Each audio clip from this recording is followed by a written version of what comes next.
दशमो अध्याय शुंभवध ध्यानम।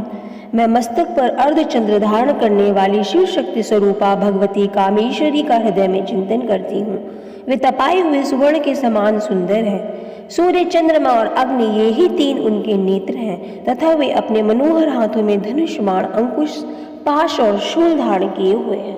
ऋषि कहते हैं, राजन, अपने प्राणों के समान प्यारे भाई निशुंभ को मारा गया देख तथा सारी सेना का संहार होता जान शुंभ ने कुपित होकर कहा, दुष्ट दुर्गे, तू बल के अभिमान में आकर झूठ मूठ का घमंड न दिखा।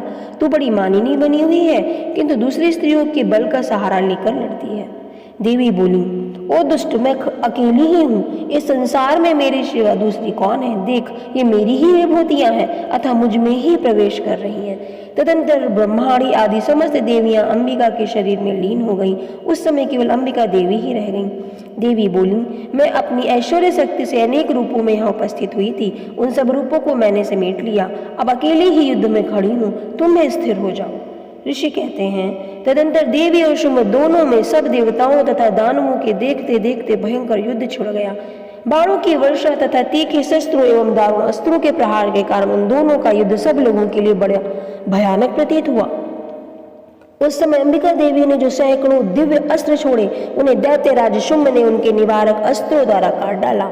इसी प्रकार शुंभ ने भी जो दिव्य अस्त्र चलाए, उन्हें परमेश्वरी ने भयंकर हुंकार शब्द के उच्चारण आदि द्वारा खिलवाड़ में ही नष्ट कर डाला। तब उस असुर ने सैकड़ों बाणों से देवी को आच्छादित कर डाला। यह देख क्रोध में भरी हुई देवी ने भी बाण मारकर उसका धनुष काट डाला। धनुष कट जाने पर फिर दैत्यराज ने शक्ति हाथ में ली, किंतु देवी ने चक्र से उसके हाथ की शक्ति को भी काट गिराया।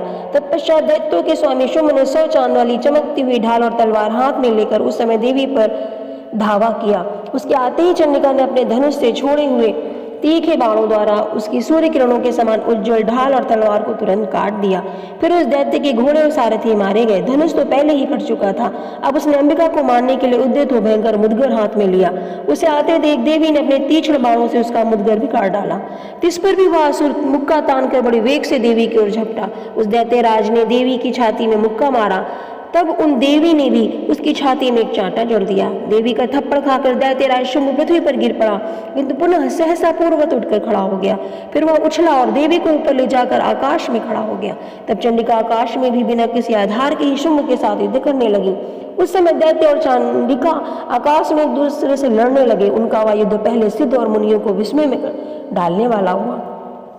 फिर अंबिका ने शुंभ के साथ बहुत देर तक युद्ध करने के पश्चात उसे उठाकर घुमाया और पृथ्वी पर पटक दिया। पटके जाने पर पृथ्वी पर आने के बाद वह दुष्टात्मा दैत्य पुनः चंडिका का वध करने के लिए उनकी ओर वेग से दौड़ा। तब समस्त दैत्यों के राजा शुंभ को अपनी ओर आता देख देवी ने त्रिशूल से उसकी छाती छेद कर उसे पृथ्वी पर गिरा दिया। देवी के शूल की धार से घायल होने पर उसके प्राण पखेरु उड़ गए और वह समुद्रों, द्वीपों तथा पर्वतों सहित समूची पृथ्वी को कपाता हुआ भूमि पर गिर पड़ा। तदनंतर उस दुरात्मा के मारे जाने पर संपूर्ण जगत प्रसन्न एवं पूर्ण स्वस्थ हो गया तथा आकाश स्वच्छ दिखाई देने लगा। पहले जो उत्पात सूचक मेघ और उल्कापात होते थे, वे सब शांत हो गए। तब उस दैत्य के मारे जाने पर नदियां भी ठीक मार्ग से बहने लगी। उस समय शुंभ की मृत्यु के बाद संपूर्ण देवताओं का हृदय हर्ष से भर गया और गंधर्वगण मधुर गीत गाने लगे। दूसरे गंधर्व बाजे बजाने लगे और अप्सराएं नाचने लगी। पवित्र वायु बहने लगी। सूर्य की प्रभा उत्तम हो गई और अग्निशाला की बुझी हुई आग अपने आप प्रज्वलित होती तथा संपूर्ण दिशाओं के भयंकर शब्द शांत हो गए। इस प्रकार श्री मार्कंडेय पुराण में सावर्णिक मनवंतर की कथा के अंतर्गत देवी महात्म्य में शुंभवध नामक 10वां अध्याय पूरा हुआ। जय माता।